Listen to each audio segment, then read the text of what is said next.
Gandhiji visited different place to collect funds for India's freedom struggle. তাহলে গান্ধীজি বিভিন্ন জায়গায় যেতেন কিসের জন্য? To collect funds for India's freedom struggle, ভারতের স্বাধীনতা সংগ্রামের জন্য টাকা সংগ্রহ করতে গান্ধীজি বিভিন্ন জায়গায় যেতেন। ওয়ান্স হি ভিজিটেড উড়িষ্যা, একদা তিনি গিয়েছিলেন কোথায়? উড়িষ্যায় গিয়েছিলেন। Dare he mate an old woman, সেখানে তার সাক্ষাৎ হয়েছিল একজন বৃদ্ধ মহিলার সঙ্গে। C could not stand straight, সেই মহিলাটা স্ট্রেট বা সোজাভাবে দাঁড়াতে পারছিলেন না। হার হেয়ার ওয়াজ গ্রে, তার চুলগুলো ছিল ধূসর রঙের। হার শাড়ি ওয়াজ টন মানে ছেঁড়া, তার শাড়ি যেটা ছিল সেটা ছিল কিরম শাড়ি পরেছিলেন তিনি? ছেঁড়া sari. She went near Gandhiji, তিনি গান্ধীজির কাছে গিয়েছিলেন। অ্যান্ড টাচড হিজ ফিট, এবং গান্ধীজির পা তিনি স্পর্শ করেছিলেন। Then she gave him a coin, তারপর সেই মহিলা গান্ধীজিকে একটা কয়েন দিয়েছিলেন। Jamnalal Bajaj duty was to keep the fund, তাহলে ওই যে ইন্ডিয়ান ফ্রিডম স্ট্রাগলে যে টাকা পয়সা সংগ্রহ করা হতো সেগুলো সেই ফান্ডটা কার দায়িত্ব ছিল রাখা? জামানলাল বাজাজের। ওখানে দেখ Jamnalal Bajaj duty was to keep the funds, মানে স্বাধীনতা সংগ্রামের জন্য সংগ্রহ করা সমস্ত অর্থ রাখা হতো কার কাছে? জামানলাল বাজাজের কাছে। তাহলে এবার জামলাল বাজার গান্ধীজিকে কি বলছে? দেখ, হি আক্স গান্ধীজি ফর দ্য কয়েন, তাহলে যখন ওই বৃদ্ধ মহিলাটা গান্ধীজিকে একটা কয়েন দিলে সাধারণভাবেই জামানলাল বাজার বললেন ওই কয়েনটা জামলাল বাজার চাইলেন তার কাছে রেখে দেওয়ার জন্য। বাট গান্ধীজি রিফিউজড, কিন্তু গান্ধীজি সেই কয়েনটা দিলেন না, রিফিউজ করলেন মানে প্রত্যাখ্যান করলেন বা কয়েনটা দিতে রাজি হলেন না। জামানলাল ওয়াজ সারপ্রাইজড, এটা দেখে জামানলাল চমকে গিয়েছিলেন।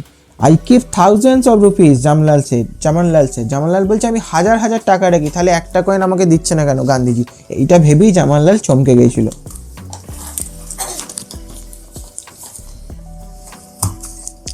The coin is worth much more than those thousands, Gandhiji told him, Gandhiji তাকে বলেছিলেন এই একটা কয়েন হাজার হাজার টাকার থেকে অনেক বেশি ওর্থ বা মূল্যবান। If a man has lakhs, যদি একটা মানুষের কাছে লক্ষ টাকা থাকে, হি ক্যান গিভ 1,000 or 2, সে 1 বা 2,000 টাকা দিতেই পারে।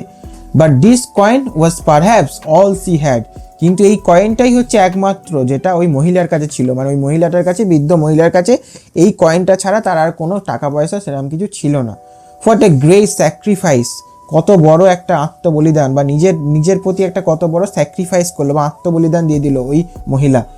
I value this coin more than a crore, বলছে আমার কাছে এই কয়েনটার মূল্য হচ্ছে 1 কোটি টাকারও বেশি, অফ রুপিস, 1 কোটি টাকা অর্থেরও বেশি আমার কাছে এই কয়েনটার মূল্য। গান্ধীজি এক্সপ্লেইনড, গান্ধীজি ব্যাপারটা বর্ণনা করে বোঝালেন জামানলাল বাজাজকে।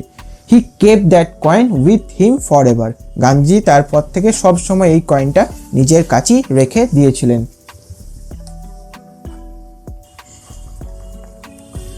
পরের পাঠটা দেখে নে।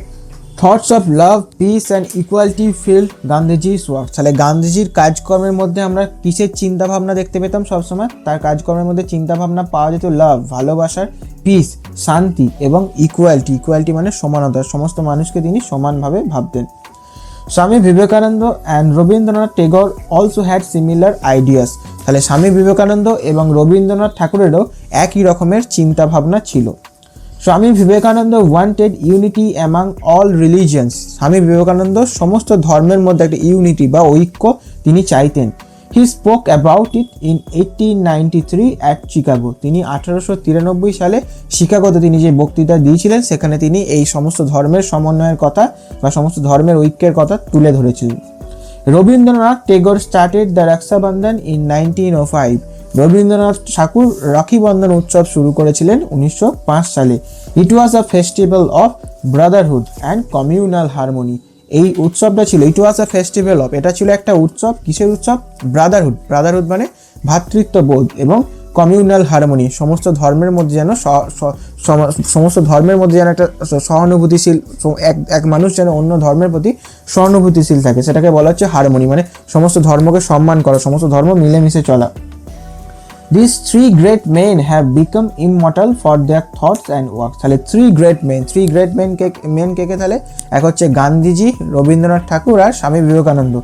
have become immortal, এনারা সবসময় অমর হয়ে আছেন, কিসের জন্য? for their thoughts and works, তাদের চিন্তা ভাবনা এবং কাজকর্মের জন্য।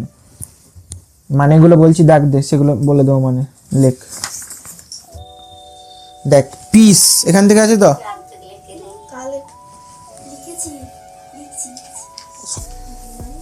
কালেক্ট মানে সংগ্রহ, সংগ্রহ। ফ্রিডম স্ট্রাগল, স্বাধীনতা সংগ্রাম।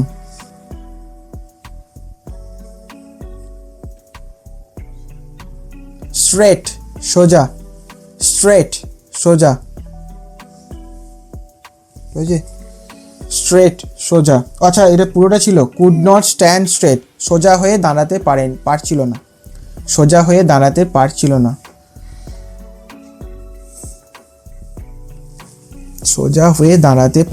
না।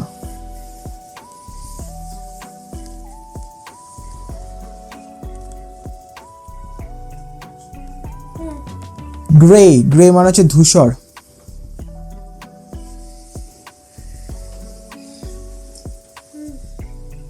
টাচড হিজ ফিট, তার পা স্পর্শ করেছিল বা তার পা ছুঁয়েছিল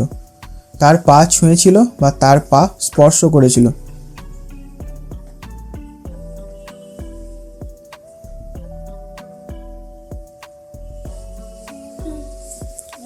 হয়েছে?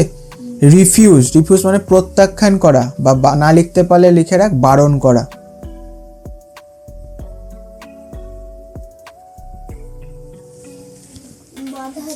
বাধা দেওয়া হবে।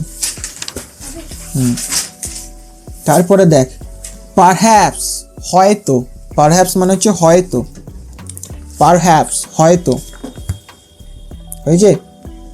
তারপরে দেখ, স্যাক্রিফাইস মানে বলিদান বা নিজেকে অন্য কারোর জন্য নিজেকে স্যাক্রিফাইস করা বা নিজের বলিদান দেওয়া।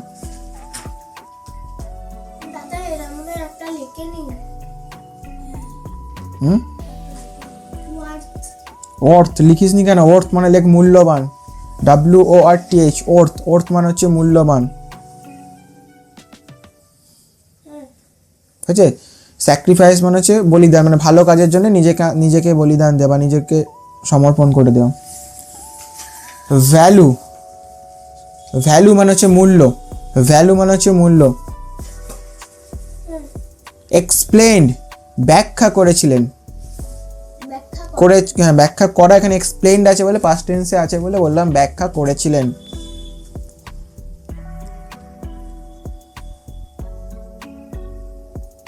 ফরএভার, সব সময়। হয়েছে? পিস তো পরে যেতে আছে। পিস মানে হচ্ছে শান্তি। হয়েছে? সিমিলার আইডিয়াস, একই রকমের চিন্তা ভাবনা। রিলিজিয়ান্স, ধর্ম।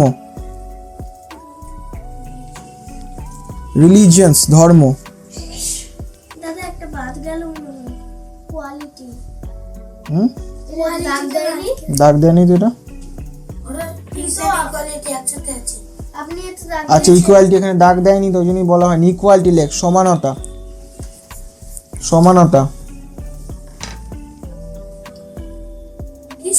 হ্যাঁ, দাগই দেয়নি তো এটা।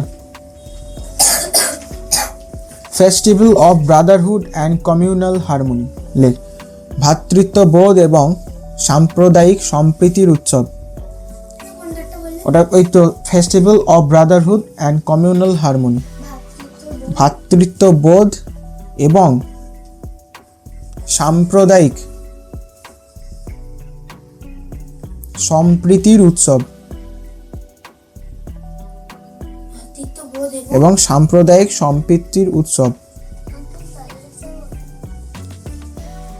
ইমমর্টাল, অমর। আর নেই তো?